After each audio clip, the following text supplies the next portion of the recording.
One evening I made the fatal mistake of browsing Reddit. Tragic, I know. Anyway, and found out this one game that is an outliner in this franchise of games that were received with overwhelming support. I'm one about Assassin's Creed Rogue. Assassin's Creed Rogue is the 7th major installment in Ubisoft's favorite slop series. You might think it's just Black Flag with wars. Well, actually, the naval part takes place in the River Valley in the North Atlantic. A far call from the Caribbean portraying the Black Flag, and it's less about being a privateer and more about the war between assassins and the Templars. The game takes place in New York during the 7 Years' War. People had called the historical background here boring, but the thing is, the 7 Years' War can be considered not only the First Worldwide War, but also the direct cause of the American Revolution, so why don't we get into the video? Stay my blade from the flesh of the innocent. Hide in plain sight. Never compromise the Assassin Brotherhood. These are the tenets of the creed, the principles I used to live by. A pity. The boy has so I was a young potential. man then. The 7 Years' War was about to begin. I could not have imagined what the future had in store for me, nor the cost I would choose to bear. So what's the next city you want me to smite? My name is Shay Patrick Cormac. This is my story. Assassin's Creed Rogue starts you off like any other Assassin's Creed game, with a tutorial. The first part of the mission is pretty boring. It has you chase your friend Liam and then perform a mock assassination on him. Admit it, I nearly had you. Nearly counts for nothing, Shay. And besides, no. That was just luck. I make my own luck, Liam. And then, when the conversation gets interrupted, yeah, about that, you and Liam have to report back to the camp. This is where you meet nicest Frenchman to ever exist. Where the hell were you two? We're out hunting. What happened here? My men were attacked by some English sea dogs. Why, Captain Joseph, couldn't you fight them all off by yourself like you're always saying? It is Capitaine Louis-Joseph Gauthier, Chevalier de la Vérendrye. And you are dreaming if you think any training could make you into a proper assassin. Do you even know what that means? It means being responsible for an ancient and proud tradition. It means obeying your mentor without question. How else will we ensure freedom for the human race? Them's pretty words, Chevalier. But I don't feel too free at the moment. Well then, feel educated! Ugh! He just randomly punches you and the fight is on. I mean, kind of. You instantly get separated by Liam, who in all of his chat energy tells Chevalier, you two will set free the smugglers. I mean, poor honest men that the assassins were supposed to talk with. He also gives you a French saber so that you can defend yourself and stop being useless in combat. It's a pretty easy stealth segment, albeit stealth part is optional. It culminates with you storming the dock slope while Liam and Chevalier come to your aid. With the ship now in Assassin's hands, Chevalier asks you for a ride to his ship. She's a mess, but she's still afloat. And her name's the Morgan. Morgane? That silly fairy queen who ruined Merlin, the wise? Oh, she's perfect for you, Shay. Chevalier's ship suddenly comes under British fire, and now you have to go clean the mess, dispatching the British gunboats that die to a single volley. Yep, they are so laughably weak that they die to a single volley. Since this vessel is battle ready after all, I will return to what is left of Le Guerfort. It's a long way home, and we have repairs to do. Sing hearty, lads. Chevalier is pleased with us. Once you're done, you get a half-assed thank you, and the vile Frenchman decides that you should set out to sail back to the assassin base.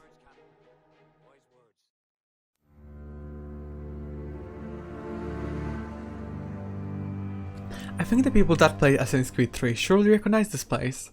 The Davenport Homestead. This mission is an excellent tutorial. It starts off with Achilles talking with Adiwali about a disaster in West Indies that demolished most of their resources in the region. Who's our visitor?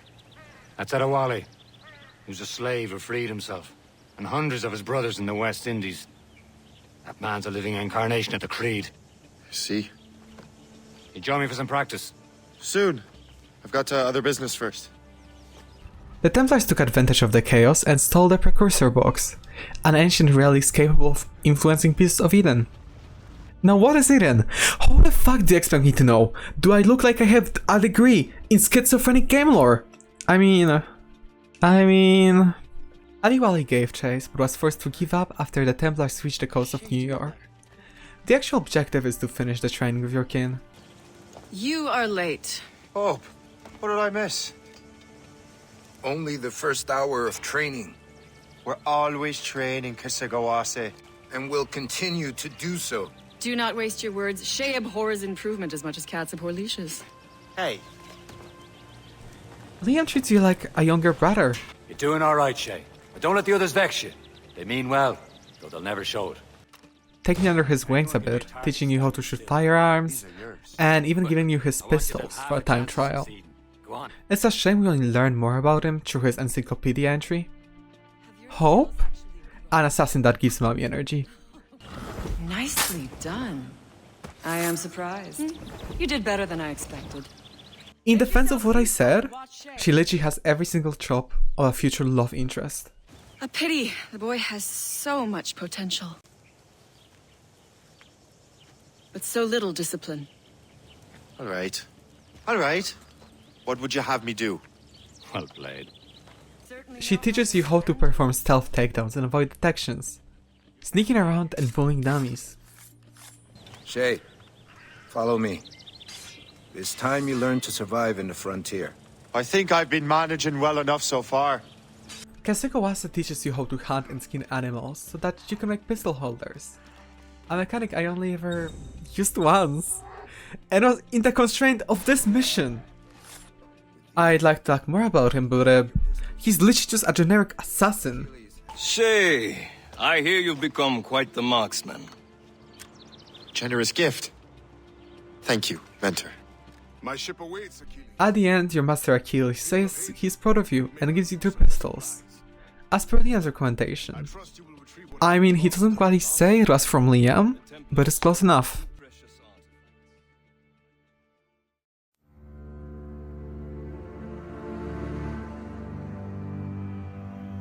The third mission is fairly simple and straightforward.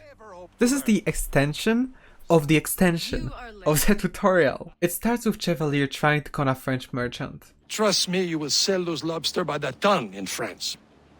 Ah, the cabbage farmers return. About time. We have a lead on that curious manuscript. I'd be surprised if you can read it. No one can read it, imbecile. This is why the Templar are taking so long with it. But one of our allies has caught a glimpse of their work. A pirate? A spy who worked with the pirate. We set sail for Anticosti. That should prove a good test for this floating cesspit you call a ship. The mission is literally just you boarding a British ship, then buying upgrades with the resources you looted. So then, you can sail to Anticosti and meet with an assassin spider. On your way there, you stumble upon British ships harassing fishermen who stray into their waters. Your entourage decides that it's a good idea to just sink them.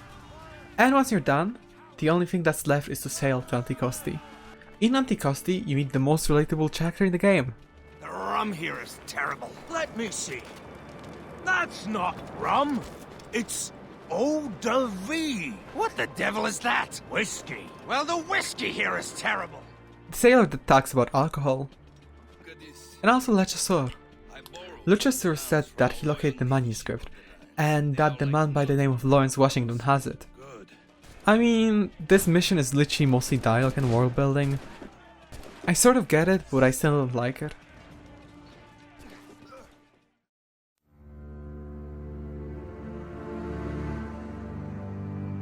Mission 4 starts with assassins talking about the manuscript. Apparently the Templars had been busy at work showing it to every person has a slight chance of being able to read it. And the man behind all that ruckus? Lawrence Washington, businessman, Virginian politician, and high-ranking Templar. Ah, yes. I recently heard he was back from the West Indies. One of my men saw his major domo pick up a strange package. How spies heard of a package that was sent out to him? Your job? Pull that frigate to his location and steal the shipment. A trailing mission in an Ubisoft game? How original. The frigate manages to get away from you by slipping through a naval blockade. Now, left without much choice, you have to trade it on land. When the frigate docks at the port, this is your chance to strike. The port is a restricted area with a lot of British guards patrolling the area. Your best course of action will be sneaking around. The package contains a strange weapon, the air gun. You there! Stay!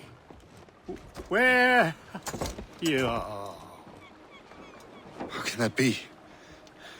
It makes no sound.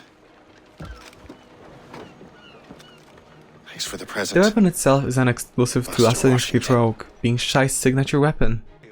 Getting into Lawrence is our next objective, hiding away in his manor on top of a nearby hill.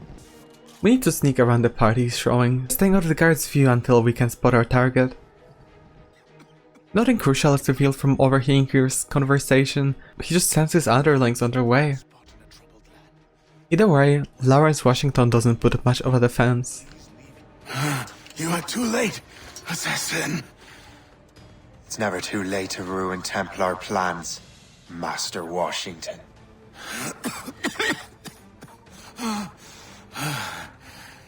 But my plans are already in motion. Even leading you here has given my allies time to escape. Thank you for making my end a quick one. Now, as we eliminate our target, all the guards rush our way, and we have to get going. Liam brought the Morrigan through the blockade, but the frigates didn't like that. And now they're firing on your ship. That's a shit mortar! That's not sporting!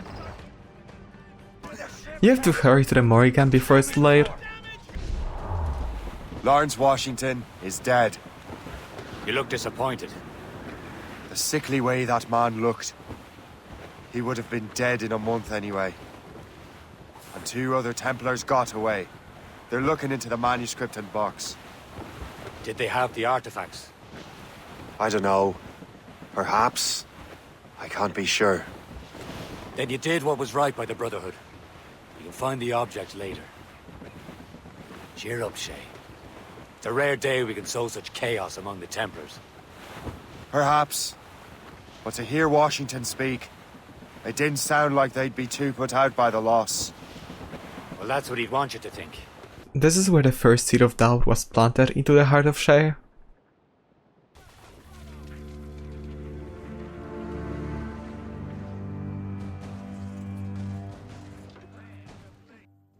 Sequence 2 continues the story of Shay fighting for the assassins, getting ever closer to obtaining the precursor box and the manuscript.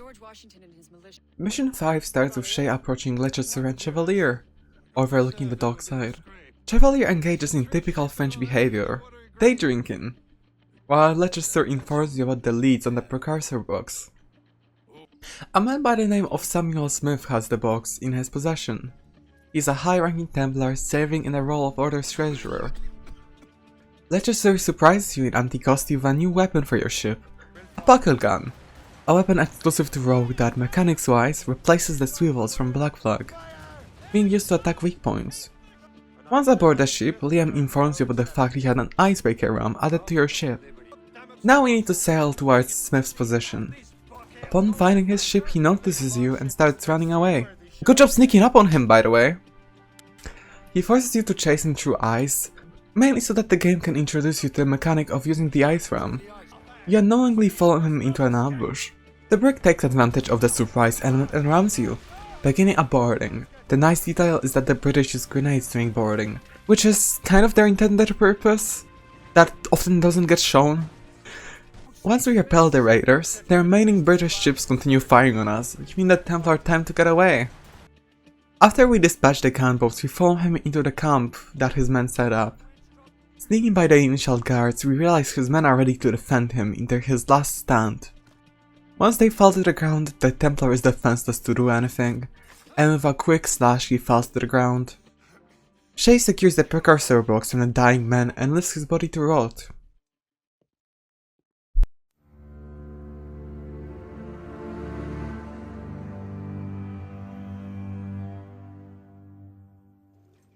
This mission is pretty simple. Sneak into Albany Congress and steal the manuscript. The Albany Congress is a real historical event, by the way. It was the first time where representatives of all colonies met to discuss the future of their land, trying to formalize some sort of alliance between each other. Okay, before all the Americans in the comment rile up that we learned about that in the history class. I'm European. I only care about European history. You're not really going alone. Liam and Hope are gonna encircle the camp in order to prevent the Templars from getting away with the manuscript. Your attention is drawn to the charismatic man on the stage, presumably your Templar target. When you get closer to him, yet another man draws your attention. Rousing speech, Master Franklin. But do you truly believe Great Britain will grant her colonies autonomy? They have little choice, Master Johnson. You know the remoteness of this frontier better than most. Yes, but let us leave politics for another day. I wanted to thank you for your research. Of course, of course. In the brief time I could examine that box, I could tell it was something unique. From ancient Egypt, you said? Well, as I mentioned in my letter, I am quite ready to electrify it. Excellent. We will have the box delivered shortly. As for the manuscript... Captain? I apologize, sir, but Master Wardrop refused to hand it over. He said the risks were too great. You mangy excuse for a uniform. Run to Fort Frederick and tell Master Wardrop he had better cough up the manuscript post-haste. Else I will have him scalped. The messenger is safe in the confines of the city, with guards all over the place, but on the final stretch of the road to the fort he is extremely exposed to a quick takedown with a knife.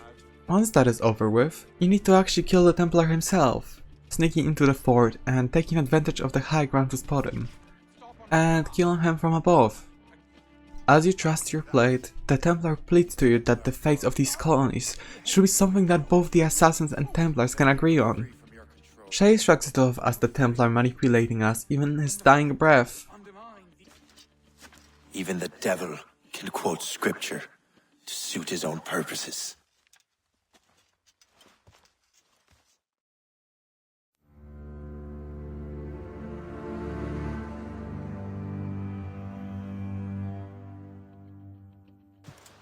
You're late.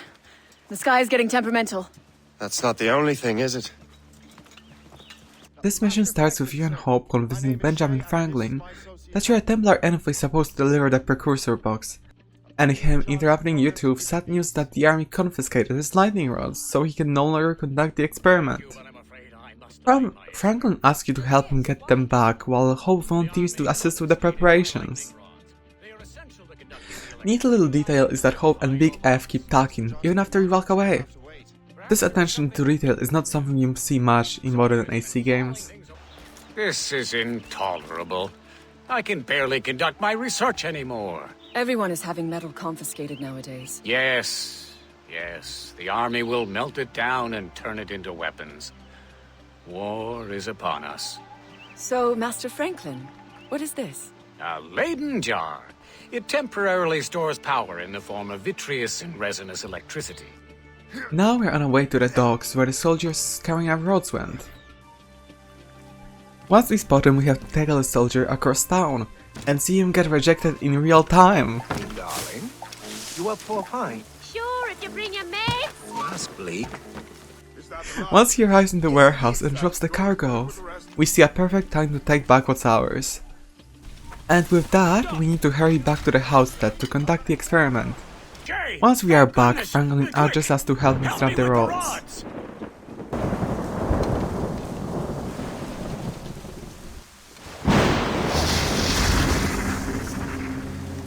It's a map! Where is that? Portugal! Lisbon, I'd stake my life on it! Make yourself scarce, Shay. The militia will be here any minute. I'm sure they will have questions. What about you? I'm a devoted housekeeper. Right.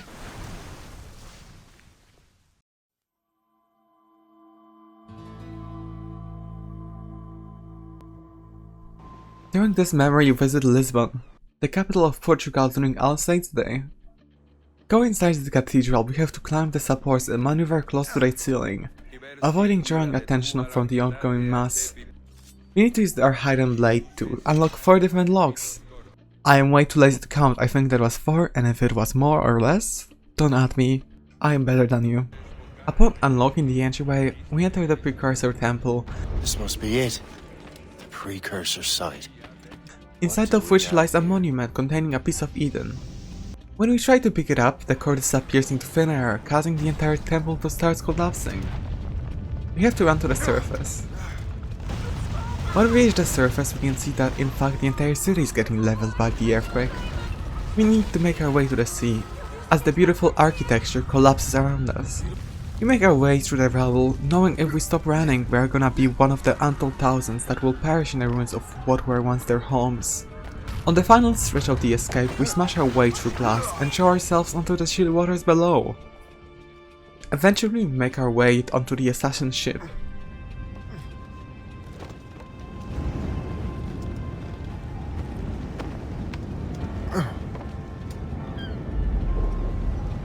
How could God do this to them? God had nothing to do with this.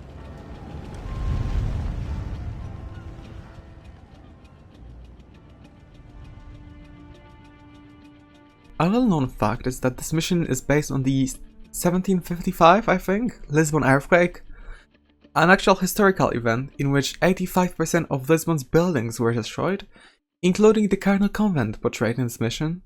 Historians estimate the death toll at around 30,000 to 40,000 souls lost.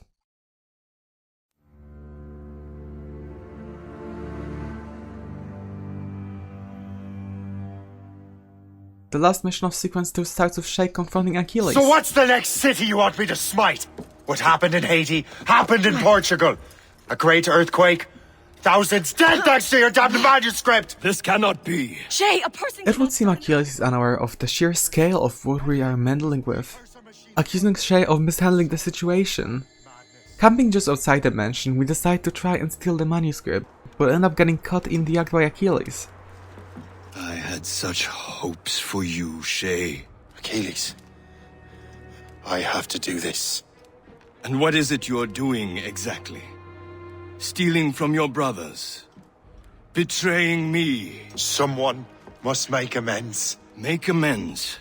You have no idea what you're doing. The future of the whole continent, maybe the whole world, is tied up in that manuscript. Perhaps. But we don't have the right to decide that future. The right! We have the responsibility! We are responsible for killing innocents and destroying cities. This mad grab for power. It ends now.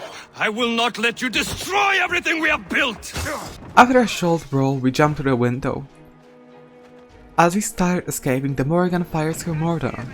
I don't know why. For dramatic reasons, I guess. We can't kill anyone to get full synchronization. Making our way past the first chokehold, Leon fires a trap to block our only course of escape. As we run through the forest, Hope pleads to us to reconsider what we're doing. Won't you listen to reason, Shay? Evading the assassins looking for us through the bushes, we eventually make our way to the cliff, where the assassins corner us. That's enough! Give back the manuscript, Shay! I'm sure Achilles— I cannot! I will not let this happen again! All those souls lost! One more hardly matters. Shay!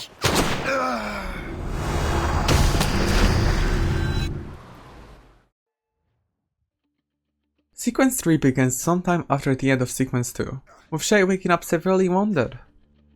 Hey, good to see you're feeling better. Thank you. Mr. Finnegan, was it? Sweet Mother Mary. Have we taken in the village idiot? Here is Shay defying death. He's not dead yet. He will recover and get his vengeance, but for now it's— Barry! You've been ill for weeks. I hate to have been a burden. See? He's a civilized fella. Aye, for a clumsy deckhand. Probably fell off his ship half drunk. Barry! He's right. We get introduced to a new Shay outfit and oh my god, Wood. You're telling me this outfit wasn't designed for the female gaze? We need to defend the kind family that took us in from some ruffians terrorizing them. Did I just say ruffians? God, the British are really getting to me. Once that is done with, we get a new clothes and a set of melee weapons, as a gift from the Finnegans. Don't you look a right gentleman? Gas. Did I have a book with me? Just those peculiar weapons. Thank you both. If you'll excuse me. And the manuscript is at the bottom of the Atlantic. Leaving the house, we get recognized by one of the gang members who starts running away, making us chase into the city, until he leads us into an ambush that proves to be no match for our skills. He pleads for his life on the floor, revealing the location of gang headquarters. Now we need to actually capture it by completing rudimentary objectives of killing gang leader and cutting down the enemy flag. This is how the game sadly introduces you to capturing gang headquarters, one of the many settlements you can take over. Outpost in a Ubisoft game? How surprising. We grab a gas mask from a dead body and meet Colonel Monroe, a British Templar.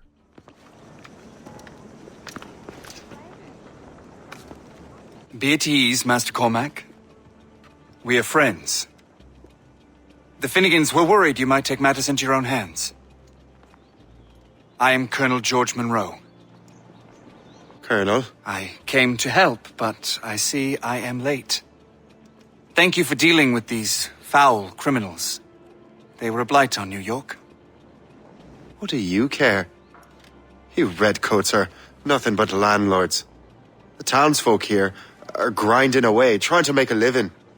I cannot blame you for having that impression. Some of my comrades have been less than helpful. But I take a different approach. And what is that? I care. I want to see these colonists safe and prosperous. Noble words. Perhaps actions will convince you otherwise, Master Cormac. He also introduces us to renovation mechanics. In today's episode of If I had a penny for every time this happened, I'd have 2 pennies. Which isn't a lot, however, it's weird that it happened twice. Characters are twink. Experiences trauma. Boom! Twink death. Ran them right out of their own den. I was looking for a new place to live. Well, don't put your name on the door yet. This memory begins with us walking their home after the previous mission. Monroe already awaits us, dispatching us on a new mission after showing us the firecracker darts. A new weapon we can use to help us sneak by and blow up explosives. The gang members are going to hang Monroe's associate, a man by the name of Christopher Gist. We need to save him from the gangs occupying the old fort arsenal. Making our way there, sneaking into the fort, we need to act quickly before they hang him. We need to put a chute through the rope, freeing the Templar. Now we need to defend him from the gangsters, using the newly acquired firecracker dart on powder kegs to multi-kill enemy guards. Once that is dealt with, Shay claims the fort for himself, as his new headquarters. Before Gist points out that some assassins might be left on the docked ship, the Templar offers to help us dispatch them. We follow the gentleman to the overlook of the dock. His job is to introduce us to gangstalker mechanics. Yes, they are called that. And despite being really insistent on helping us, he just fucks off to find a new crew for the Morrigan. We need to kill all of these stalkers littering the place. They try to ambush us and genuinely catch us by surprise. I like the concept despite how repetitive it gets. After that, we need to cut down the old assassin flag from the mast of our ship. She's a fine ship. And true to my word, I found a crew for her. I did leave one position unfilled, though. Tell me, Shay, do you have a first mate? He's long gone. Then I apply for the post, Captain. Welcome aboard. Shay hides what happened to Liam, dissociating from the situation. He tells us to set sail from Monroe's position. May I suggest our next destination? The Colonel will be expecting me to report back.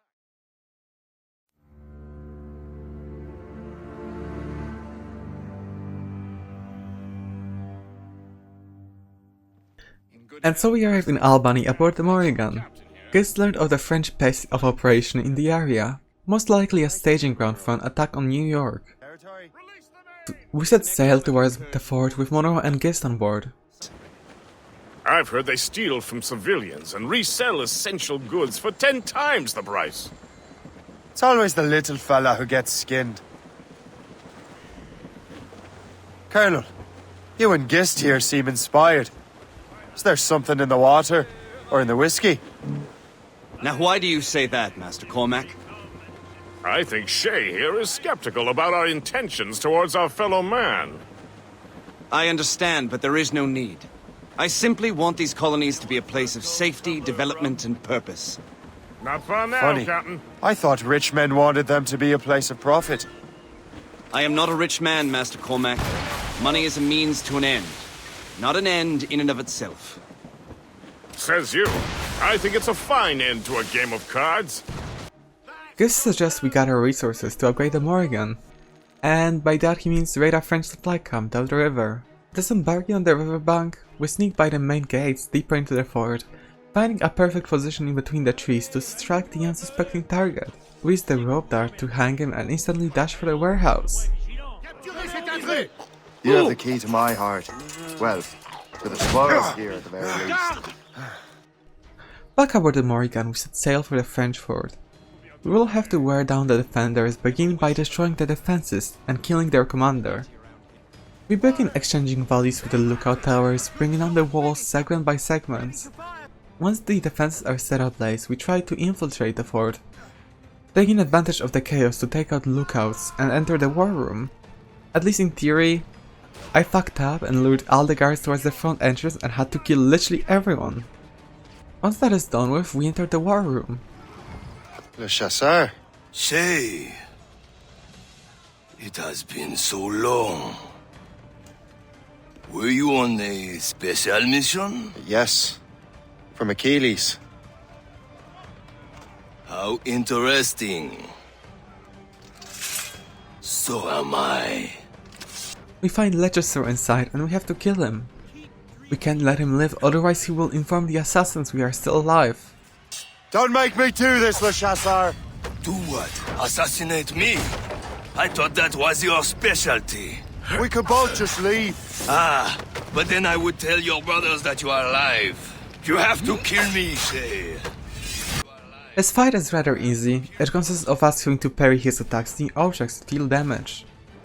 Leicester, in his final words, tells us what the assassins were doing, preparing poisonous gases to attack the colonial authorities. The first assassin we killed was not out of loyalty to the Templar cause, more sort of self-defense. We had no other choice than to take the assassin's life, as a necessary sacrifice to remain hidden. Also, I'd like to add both of these things are just copies of the same mechanics from Black Flag, and yeah, it is what it is.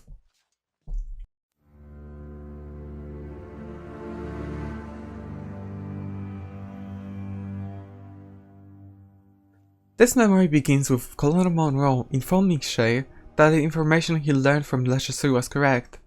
The gangs are staging an attack, however he alleges that the assassins will use the gas against the general populace. Shay, taken aback by these facts, agrees to carry out a strike against the Brotherhood. First we need to visit our old friend, Benjamin Franklin, as he is currently under Hope's employment. Sneaking through the guards in front of his laboratory, we reach his door. Then as we enter he greets us, unaware of the fact we switched sides, handing us the grenade launcher prototype, notifying us he is going to Europe. Now the General Monroe introduced us to the grenade launcher and the basics of using it. The grenade launcher is yet another rogue exclusive, being an upgrade to the dart gun, allowing us to apply dart effects on an AoE scale, letting us turn groups of guards berserk or put them to sleep. If you took a shot every time I said a rogue exclusive in this video, you'd end up with severe alcohol poisoning, or you would know what it's like to be an average man in Eastern Europe by the time he reaches 40. Once we get to know how to use the grenade launcher, Colonel Monroe gives us a new task, targeting an assassin poison supply in the nearby factory.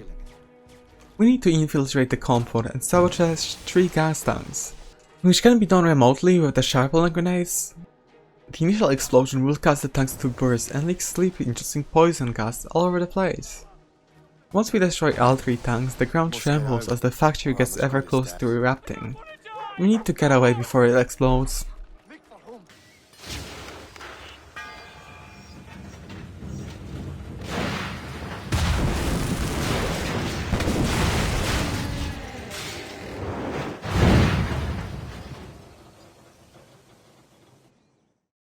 And with that we meet the Templars back at Fort Arsenal.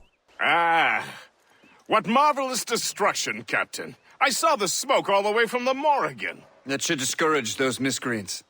New York is safe for now. With all due respect, Colonel, it's going to take more than a few explosions to get rid of this kind of trouble. Here we get introduced to Grandmaster Johnson and Jack Weeks. Well, it is, terribly dusty here. I'm sure Shay can recount his adventures to us over a pint. Hey, the first round's on, the Colonel, huh? Is something the matter, Master Cormac? Just a little confused. I must have breathed some of that gas. Some ale will do you good. Come, we are all friends here. You will be taken care of. Looking back at this, our only source for the fact the assassins were actually targeting civilians was Monroe, in whose interest is overstating their attention as to get Shay to turn back on his past friends more easily. This is the point where you are free to do as you see fit. At least I think so. I got to Sequence 6 in 2022 and finished the rest of the story in 2024, so it's a tad bit hard to remember, but yeah. You're free to explore New York, the North Atlantic and the River Valley. So let me tell you about New York first. New York is cool, I guess. I personally like it. I feel like it's not really included in the story as much as the North Atlantic or the River Valley, but it's obvious devs put their heart into the environment, with all the cool dockside ships and the tight streets with extensive roof pathways. The River Valley is rather enclosed, featuring a lot of winding rivers and hamlets. Unique trait of the River Valley is that some of the locations can be traversed in between without the use of your ship. Yet sailing here feels amazing.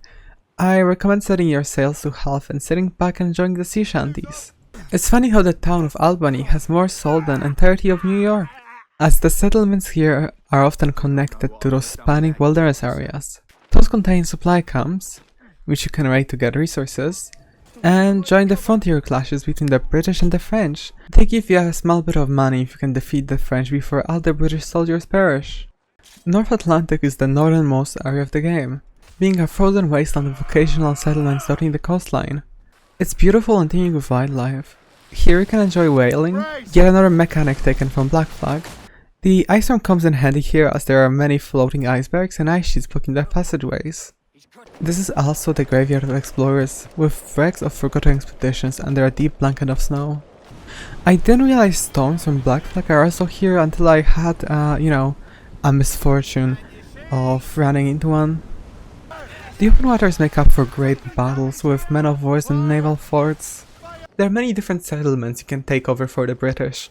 From forts to settlements, each takeover requires you to complete a variety of different objectives, from killing the captain to cutting down the flag. These vary from easy to hard, as in the case of the naval forts. As with those, you also have to deal with the defense batteries and tear down the walls with your cannons. Forts and headquarters give control over regions of the map, helping you discover every location controlled by its zone of influence.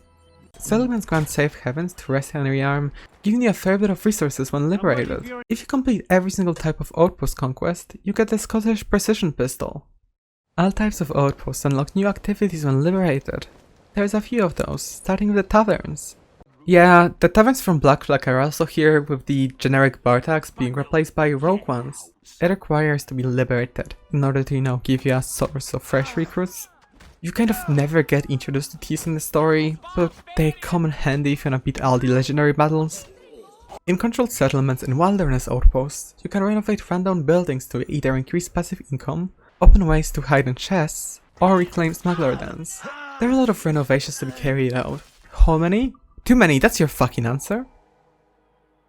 These require the same resources used to upgrade the Morrigan, making you choose between higher profit or better stats for your ship. Renovated buildings bring life into otherwise desolate areas. For example, restored bars spawn farms animals that you can pet. Ignore all the criticism I had about the general lack of polish. This is what makes this the game of the year for me. If you complete all renovations, you get the Governor's Saber. Assassin interceptions are surprisingly one of the few unique rogue side activities. These consist of catching the assassin messenger pigeon with a quick-time event, because of course it's a quick-time event, it's an Ubisoft game, what did you expect? Intercepting information about the targeted individual, then locating the hunted person, And once we know where assassins are gonna go, killing the assassin death squad before they get a chance to set out to kill their victim. We get a hefty bonus for if we do it before the timer ends. If we complete all of these, we get a new outfit, which to tell you isn't just the default outfit with a different color scheme. Not gonna lie, these tend to be pretty fun, especially ones that take place in the city. It's kind of a shame we can't replay these. Hunting challenges only appear in the river valley. I didn't even know they existed till I started 100%ing the game. These require you to collect a certain amount of animal hides in a really generous time frame.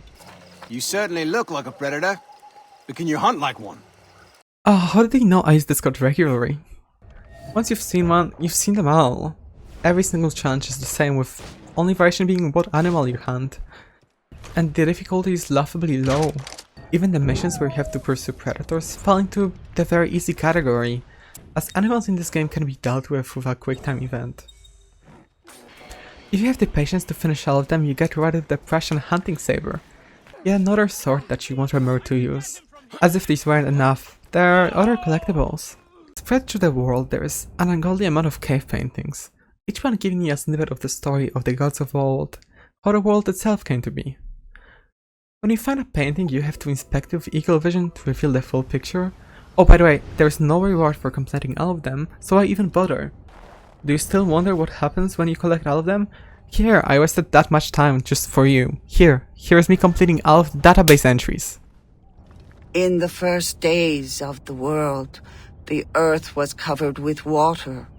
There was no light in the sky, neither sun at day, nor stars or moon at night.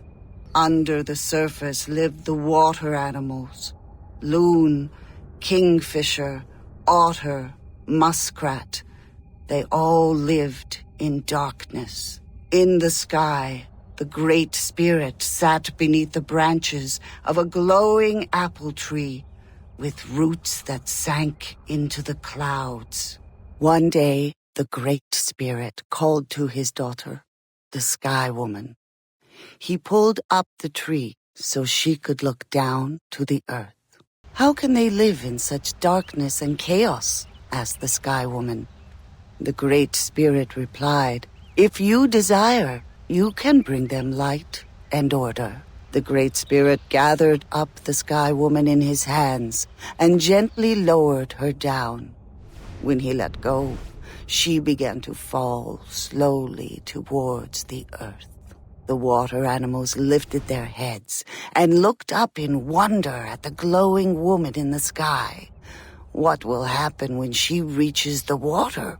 they asked one another. All the animals dove as deep as they could to find land.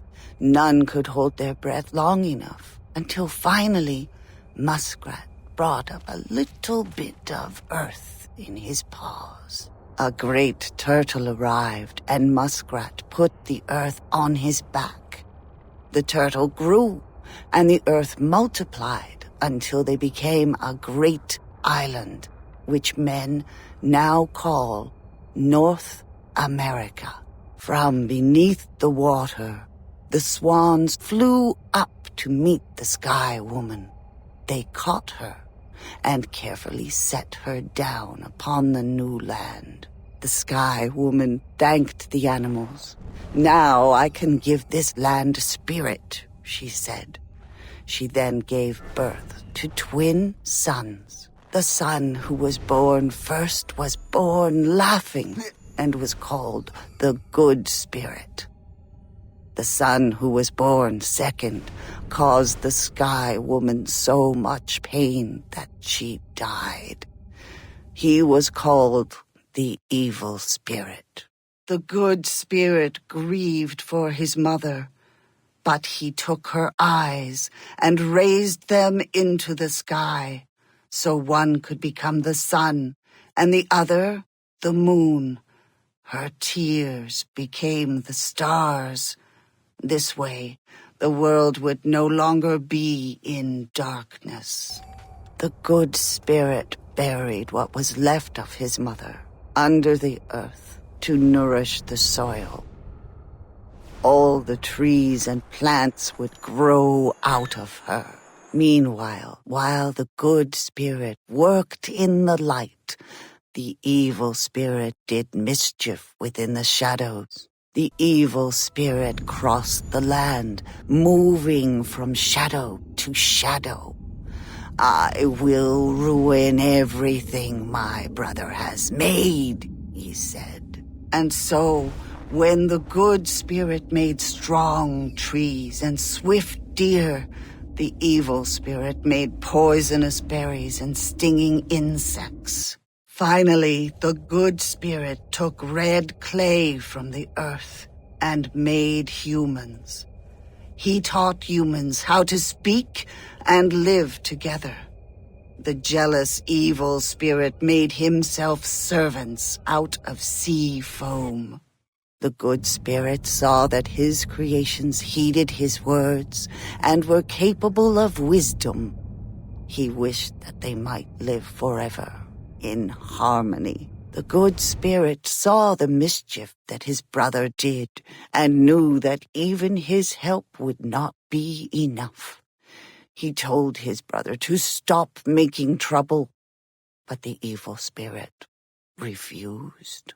Knowing that his brother would respect only violence, the good spirit reluctantly challenged the evil spirit to combat.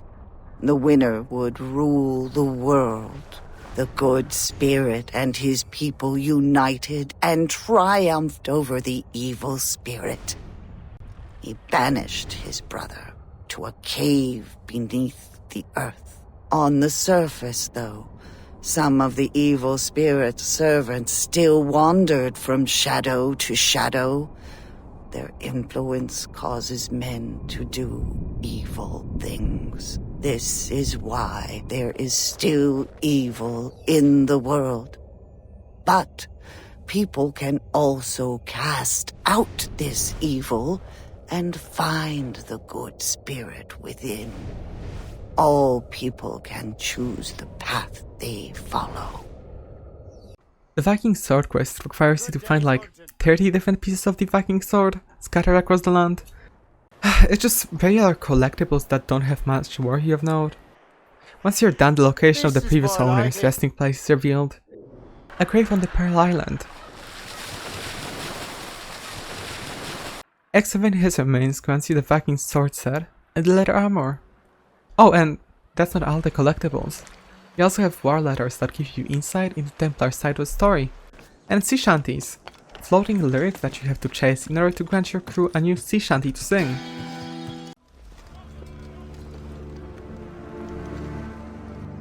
Sequence 4 starts with Shay becoming more invested with the Colonel Monroe and the British Army. After all the 7 years war is in progress. Heard of Bug the Blue? Nah, I hate the French and their navy.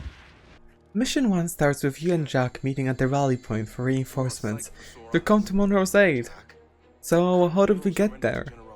The French capture a British fort and the garrison under Monroe's command has surrendered. The French released them from captivity and they are on their way back home, but the natives refuse to acknowledge terms of surrender and are setting up an ambush for Monroe and his troops. You have to scout the battlefield and locate Monroe and his troops. Get to them before it's too late. Once you're united with him, the mission becomes an escort mission. No, not this kind of escort. It's not long until Kesegwase spots you. You live! Attack! Take cover!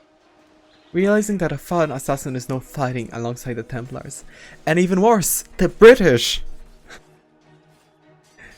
After a failed attack by the natives and the assassins, we offer to scout ahead. This is when we realize we are about to walk into a sniper ambush, and now we have to quietly take the would-be ambushers out to ensure safe passage for Monroe. I'd say taking them out is pretty fun if you try to avoid detection and actually use the stealth mechanics.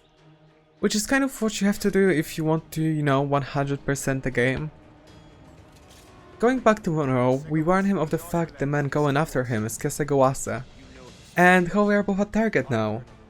The only way out is through another ambush, but we have little choice other than fight our way out. You know that's a trap, right? Indeed, Master Cormac. But we have little choice. We survived French cannons, we will survive this. I decided to climb up to a ledge and take out the snipers, while Monroe and his men ran towards the Morrigan. Once I saw they made it safely to the boat, I ran as fast as I could to meet with them. We jumped aboard at the last moment. Loose the sails! You heard the captain, men! Let's get out of here! Move! Move! When Jack throws a fire barrel at Kesegawase and calls out for it to shoot.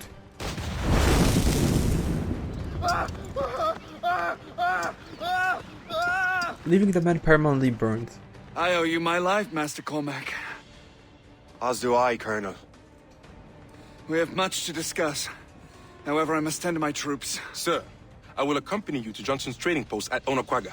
Then I shall depart at once. Master Cormac, meet me there.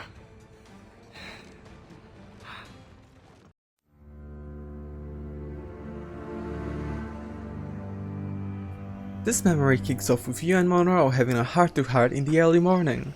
So, Colonel, it seems my life is an open book to you. Men from my regiment found you delirious and half-drowned. I did not know who you were. But what you were was obvious. I brought you to the Finnegans for care. Their late son was one of our order. Master Johnson was furious. It was a risk, but I suspected you might have left your brothers behind.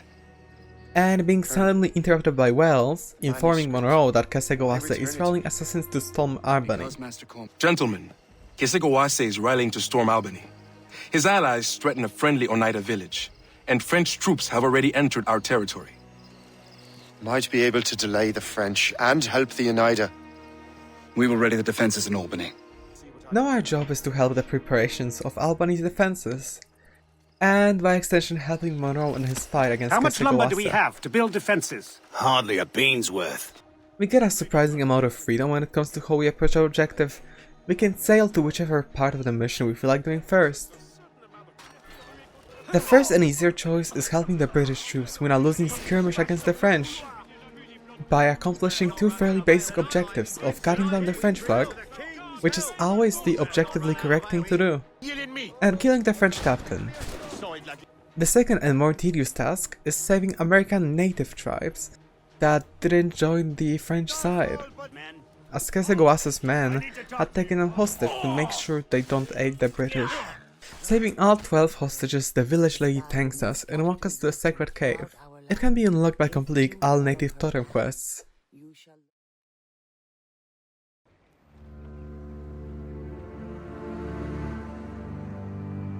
The mission starts with Shay arriving to Albany, albeit way too late as the fighting has already begun. Damn the devil! What happened here? Kesegawase.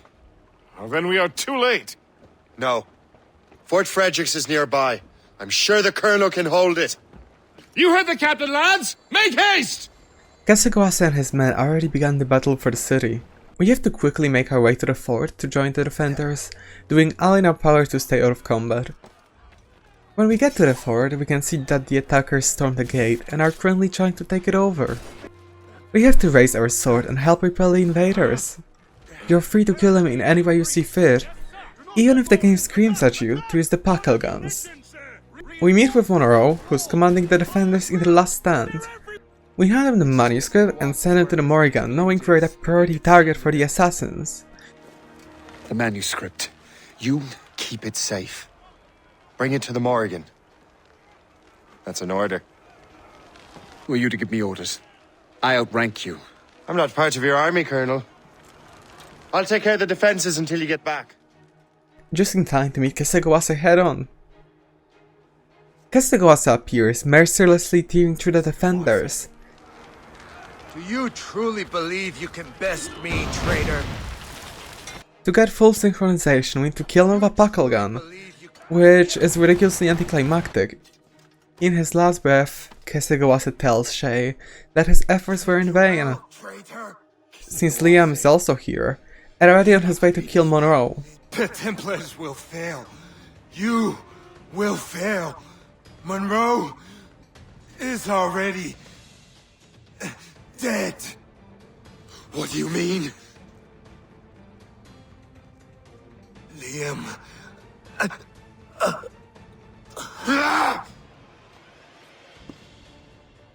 We now have to rush to the dock, racing against the clock to save Monroe.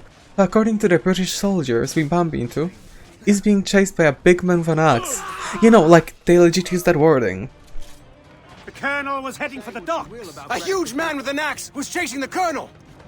Getting to the household by the dock, we can tell our efforts were in vain. The British soldiers tried to prevent the fire from spreading further, but we have no choice other than to rush into the flames, carrying Monroe out on our own. The manuscript. An assassin took it. Liam. I'll get it back. I swear it. Shay. Monroe gives us his ring as something to remember him by. We say our goodbye and realize how dire our situation is. The assassins have both the box and the manuscript, and with that, the mouth to the precursor sites. And our only friend is dead. In retrospect, Keseguas's death did not move Shay. He didn't have a deep connection with him, he was just a generic assassin that wasn't our friend. It's our time to finally join the Order. This is where the cutscene will go, but it didn't show in memory replay, and I'm not replaying the game for a single cutscene.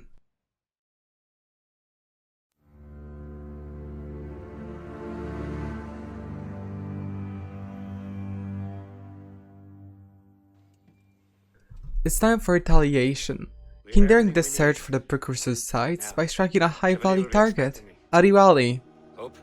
He's actually quite a character. He has been fighting for the assassin cause for like 40 years at this point in the story. Beginning as a first mate under Edward Kenway during the events of Black Flag, and then becoming his own man during the events of Freedom Cry. Becoming one of the greatest assassin assets in the colonies, he had endured a lot of experiences and took down a fair number of foes, and will prove to be a difficult target. In this memory we take command of a British man of war to prevent the French fleet from reinforcing the fort of Louisbourg, that's currently under a British siege. All is well until one of the ships following us is hit and consequently sunk by mortars. The French sail to meet us head on. The man of war completely dominates the waves, sinking enemy ships as if it were no big deed.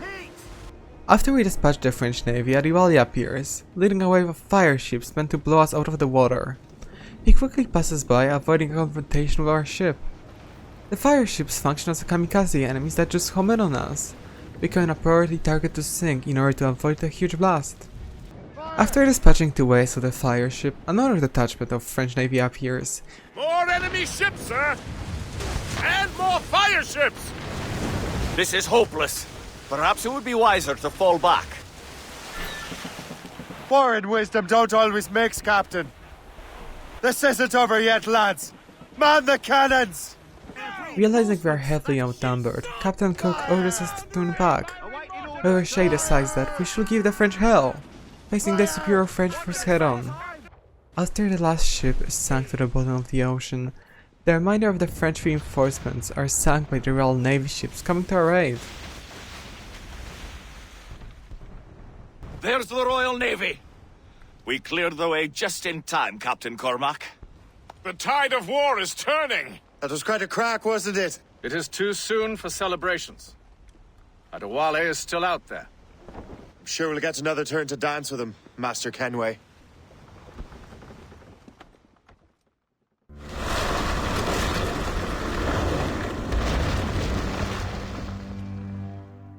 Captain Cook has located Adiwali on the request of Master Haytham.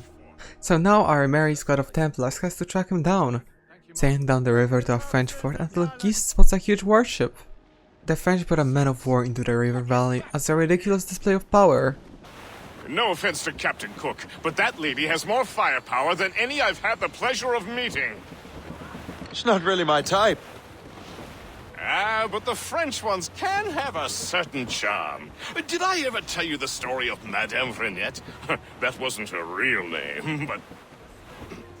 Right, not the time. Point is, I think I know a safe place where we can debark. Sail on! Forcing us to sneak through smaller lakes until we can quietly disembark near the French fort. Sneaking inside, we try to locate Adiwali without being spotted first. When the man sees us, he mocks us and dashes to his ship. We jump aboard the Morrigan and get ready to chase him. Adiwali knows he is long past his prime and would lose to Shay in hand-to-hand combat, so he picks his own battlefield, the open waters. As we pursue his ship, the French men of war blocks off our escape, firing her mortars on us as we try to navigate the winding rivers. Finally, upon reaching the dead end, we force Adivali's ship into fighting us head-on. We exchange volleys until his ship is on the edge of sinking.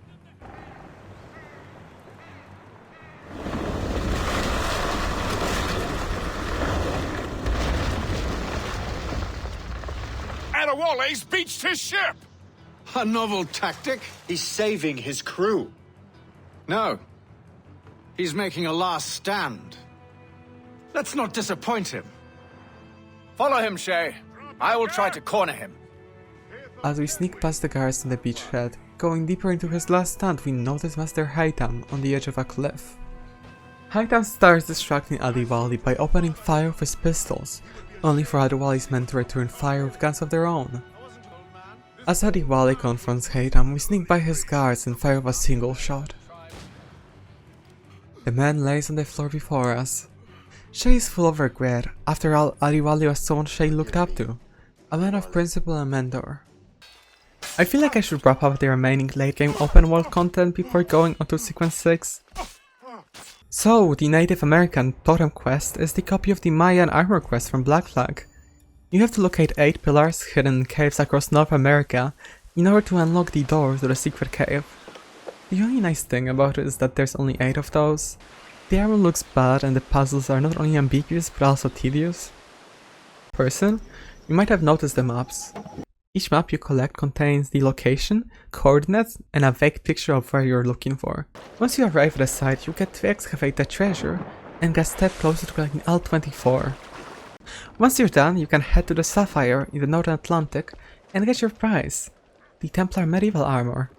It looks cool and pairs well with the claimer that you get for completing the Armour and Sword quest. Cormac's fleet is a copy of Kenway's fleet from Black Flag, albeit modified, as now instead of just doing trade runs and making money, you have to move resources around to help the British win the 7 Years' War. This being reflected by the missions being significantly more linear. In the side activity, you manage a fleet of ships, as can be deducted by the name. You can use money to buy docks, and acquire new ships by actually taking them over in the North Atlantic and the River Valley. Each ship class has different stats, and the minigame has a surprising amount of depth, albeit the meta is just sending men of war on a mission without securing a particular road. Completing each mission grants a fair bit of money and also random memorabilia from the Admiral outfit to the Irish flag. Once you complete L33 fleet missions, you get a lead on the location of a famous sword. In order to track it down, you have to go to Fort Arsenal, look at the painting of Anticosti, and realize, oh shit, there's an X there that marks the thing I'm looking for.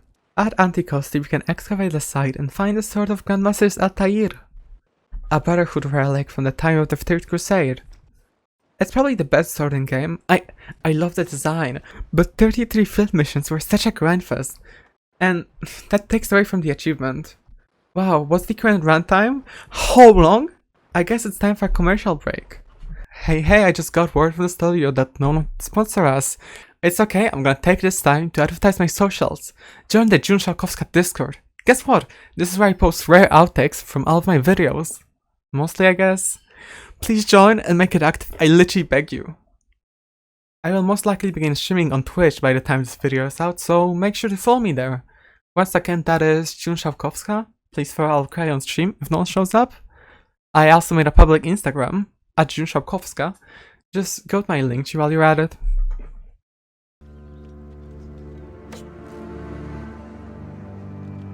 Sadly, sequence 6 feels like the writers had to wrap up the story in just a single sequence.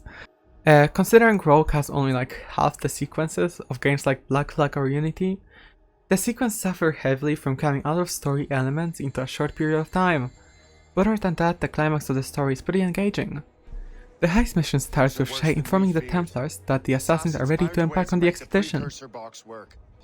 Jack suggests we impersonate Ho's men to turn a crown against the gang. What if we were to impersonate her men? We could commit a crime so big, they couldn't ignore those damn brigands anymore. That sounds like an excellent plan, Jack. Make it so.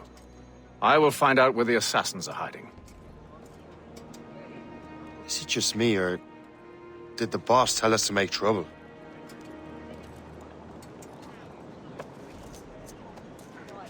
Enjoy it while you can, Shay.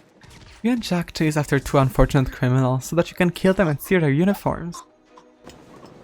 Don't we make a disgraceful pair of crooks? No. I make this look good. Will's idea is to target the royal treasury and by extent the troops' paycheck. He also points that it'd be a good idea to distract the fort guard by letting out the criminals. If you don't loot enough money and run away by the time reinforcements arrive, you'll be chased down by British bounty hunters.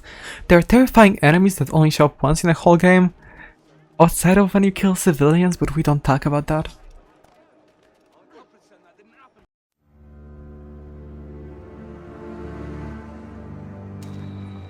Where is your boss? I'll never tell. She'll kill me. If you don't tell, he'll kill you. She's in that big mansion. The one with the gardens.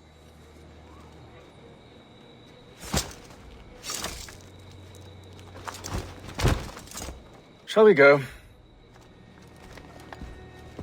This mission starts with Haytham and Shay interrogating one of Hope's men, confirming the location of the assassin, before moving on to help the British troops fighting with criminals in the street.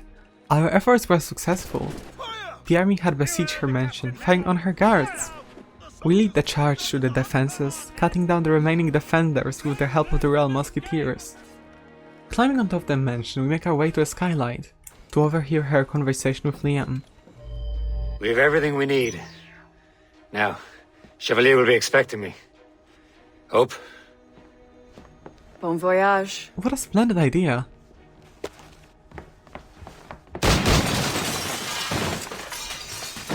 Never mind. About time you showed up. Sorry it had to come to this, Shay. She drinks a vial before opening a valve, drowning the room in gas.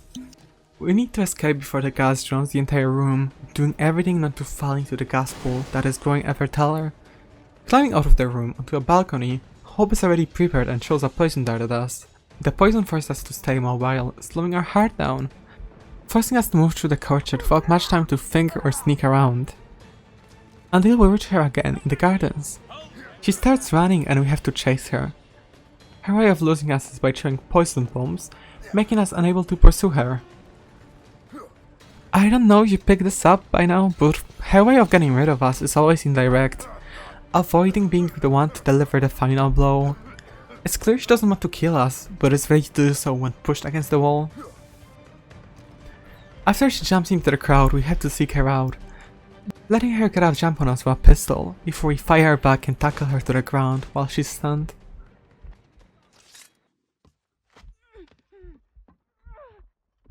We quickly down her vial of antitoxin.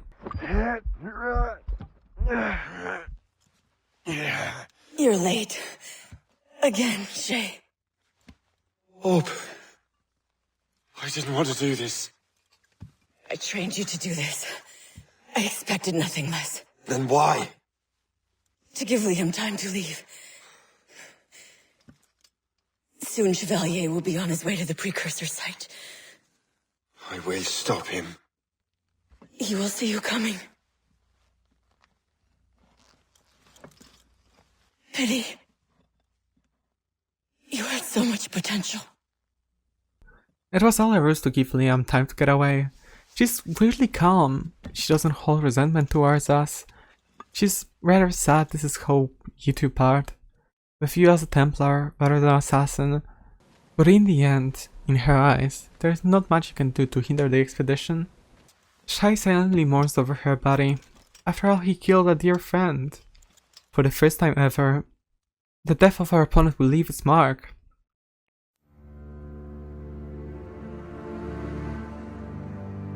No loss but our own start with Shay meeting Captain Cook while resupplying the Morrigan. I was stopping to restock my ship when I heard the talented Captain Cook was here. We have a word. At your service, as always. I'm looking for a man. Captain Louis-Joseph Gauthier, Chevalier de la Vérendrye.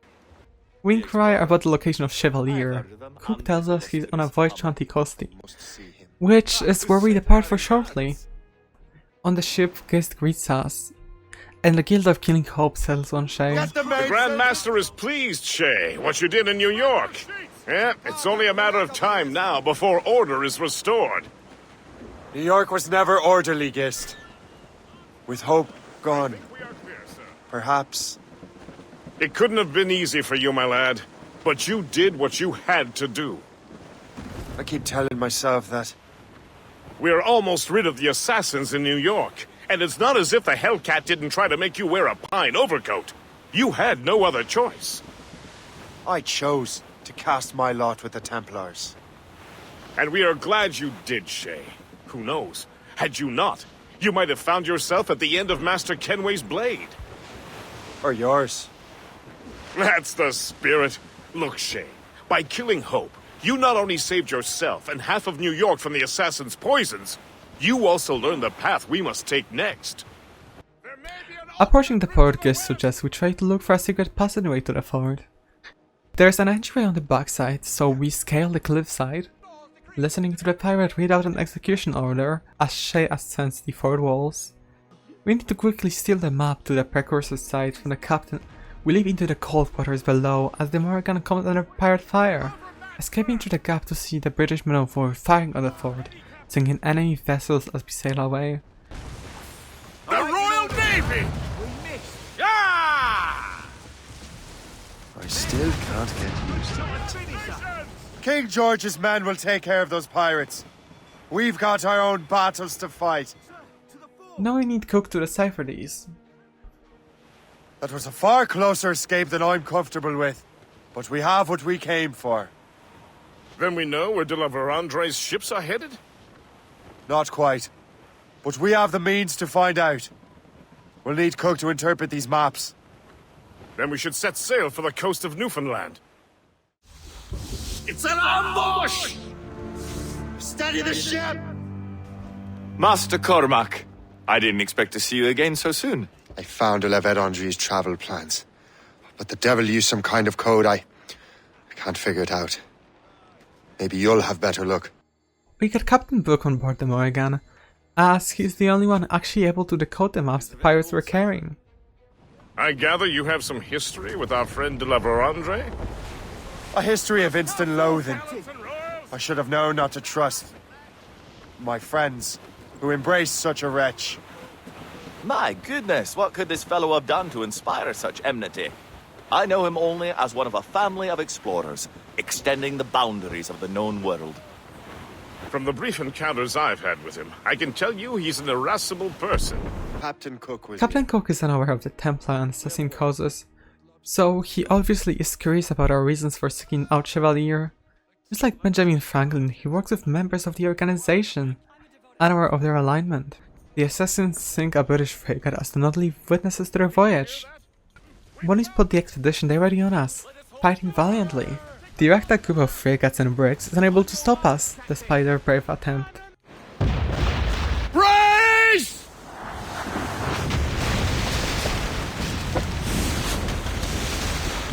It's an ambush! Steady the ship!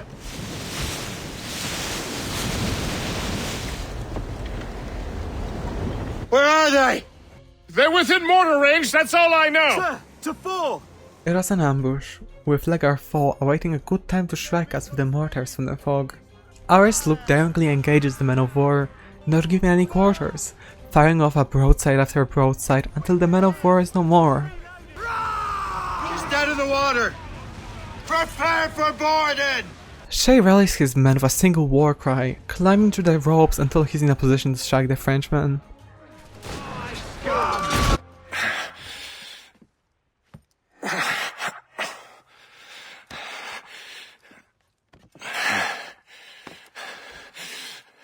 So, cabbage farmer, are you still convinced the Templars are right? Convinced to the end. Staring death in the eyes with no regrets, fighting for the Brotherhood till the end, letting Liam and Achilles get away. You bastard! Achilles and Liam have already headed north! Hope was right. I do make a good distraction. Ah! Chevalier didn't like us from the start. The betrayal only confirmed his bias, even in his dying breath he mocks us. A Templar too stupid to realize he's being manipulated. Thanks for your help, Captain Cook. You're welcome, Captain Cormac. Sailing with you is certainly, interesting. Trouble does seem to find us, it's true. Back on board the Morrigan, Cook delivers probably the funniest line in the whole game. Tell me the truth. Are you fellas with a larger organization? The Board of Admiralty. You take your orders directly from His Majesty, don't you? We couldn't tell you, even if we were. You should have these maps. De la Vedendrie won't need them anymore. We'll contact you in regards to sponsoring future voyages, Captain. Much obliged.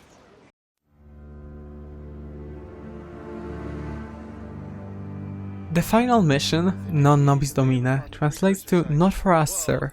Not to be confused with Non Domine Nobis, which translates into I made this the fuck up. It starts with you and Haytham disembarking near the Precursor side, sneaking towards the expedition through the snowy wasteland. This would be beautiful if it wasn't so damn cold. Tread carefully. Some of this ice is rather thin. Liam and Achilles brought a lot of men here, forcing Shay and Haytham to lay low until we make it to the ice caverns, where we get separated from Haytham by a felling ice chunk. There are a few caverns up ahead, through which we have to sneak through to reach the temple. Upon arriving at the temple, we can see Master Kenway pushing a clueless assassin into the barrier, effectively burning him alive. Ahead of us is a platforming puzzle, consisting of moving platforms and emerging barriers. We have to wait out until the barriers phase out to jump across. When we walk into the inner sanctum, we see Achilles and Liam puttering the core. Is this the apple? No, don't touch anything. Shay was right. What would he know? More than me, apparently. Finally you understand! Achilles. This is a structure to hold the world together, not a weapon to control it. This whole calamity could have been avoided if you'd only listened to me. Disrespectful to the end. Yes, we've been working on that. Right or wrong, Shay. You betrayed the Brotherhood, Achilles, and me. Says the man who shot me in the back. At the homestead. That was Chevalier. I don't miss! Liam, don't!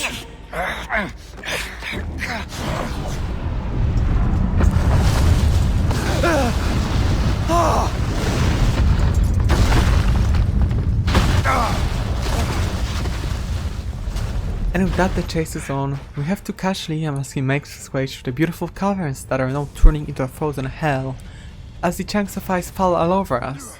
A nice little detail is that Haytham's chasing Achilles in the background as we chase Liam. After a while we get separated from Liam as the ice breaks under our weight, making us fall down. Here the fight turns in Liam's favor. We have to dash from cover to cover as Liam fires a shot after shot at us. Liam shouts questions about what we became and the fate we choose. I found Hope's body, Shay! I'm sorry! Was it you? Tell me! I had to! No! You chose to! How could you do this to us? How could you kill Hope? After he barks his last words, he realizes he's hit a dead end, allowing Shay to lunge at him, throwing him into a thin ice platform that collapses under the combined weight of the two men.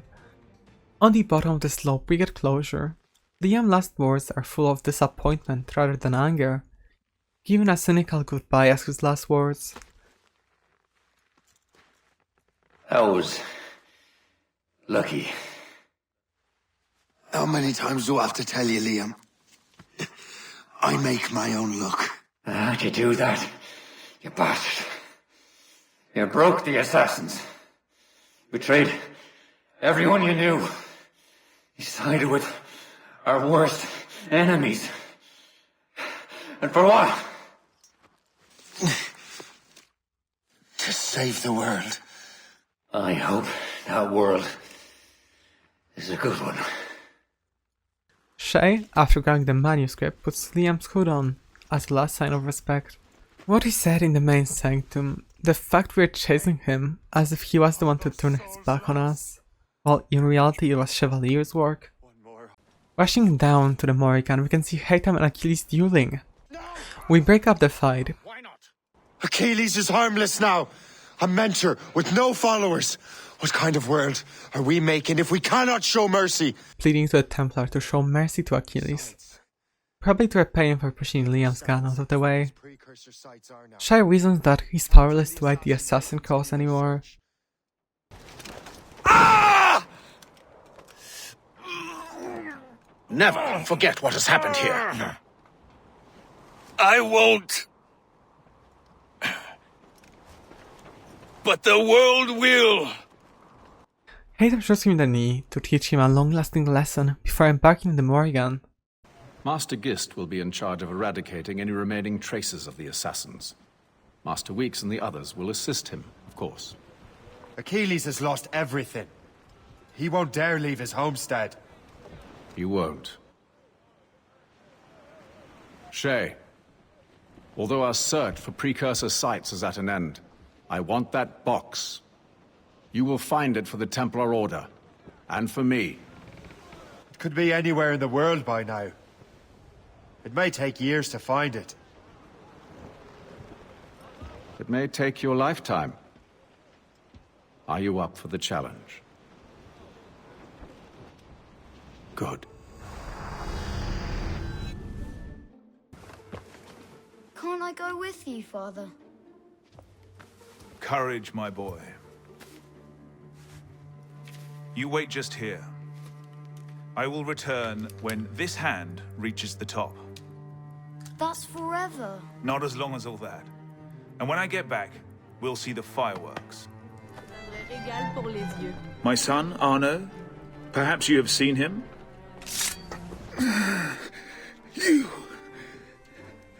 You're the traitor. Don't make me do this, Le Chasseur! Do what? Assassinate me? I thought that was your specialty. We trained you well, traitor! He's making a last stand. Let's not disappoint him. You're late. Again, Shay. I found Hope's body, Shay! I'm sorry! I'm just finishing old business. Old Connor and his assassins. The American Revolution undid your Templar business.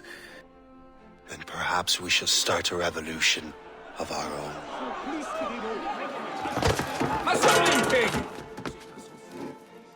La vérole doit lui manger la cervelle. Garde, attrapez-les. You're gonna get...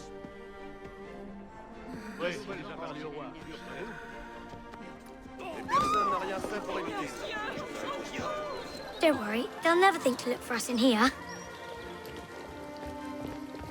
It was my fault. I'm the one who took the apple. Let's see where they're going. Uphold the principles of our order, and all that for which we stand. Never share our secrets, nor divulge the true nature of our work. Do so until death, whatever the cost. Father?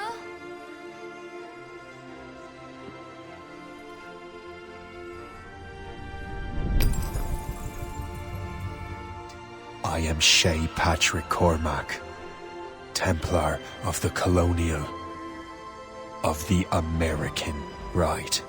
I am an older man now, and perhaps wiser. A war and a revolution have ended, and another is about to begin.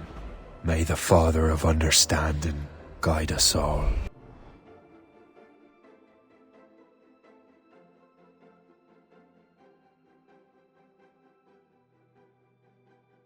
Assassin's Creed Rogue is by far the most underrated title in the franchise. You should try it, it's like 10 quid on sale. That's like 3 Tesco meal deals, and yes, I did steal that comparison from Divac. I feel like what Assassin's Creed Rogue teaches us is that we should look at the Assassin/Templar conflict not as a fight between objective good and objective evil, but as a fight between two factions with different ideologies and morals. Do you view factions in Total War Empire as either good or evil? Wait, no, I forgot Francis there. Better comparison! Do you view different clans in Total War Shogun 2 as either good or bad, or do you just, view them as different political entities trying to impose their own rule? The criticism a lot of people give the story is that it points at the assassin and goes, "Oh my god, they're evil too!" As if the previous games, didn't do it already. Like how you literally get blackmailed by the assassins in Black Flag. Also, you literally got manipulated by Haytham into believing the Templar cause. My final score is 7.5 out of 10. Improvement upon Black Flag's naval combat. Good story. Solid combat and stealth mechanics. Well designed and good locations. Shay is hot. General lack of polish. The story is cut short. Mech side activities and Ubisoft moment. Postscriptum. Sorry I failed to meet Kenshi video deadline. I kind of got burnt out and needed to relax, so I picked up Assassin's Creed Rogue again. And guess what? I actually wanted to make this video essay so I can finally put down the game for good, because I played it back on my PS3 and now I finished it on PC. Also sorry for being bad with deadlines. I'm just so busy and these videos take ages to make, but not because, they take a lot of editing. It's just more that I am kind of slow at my job, But I like the new way the channel's going.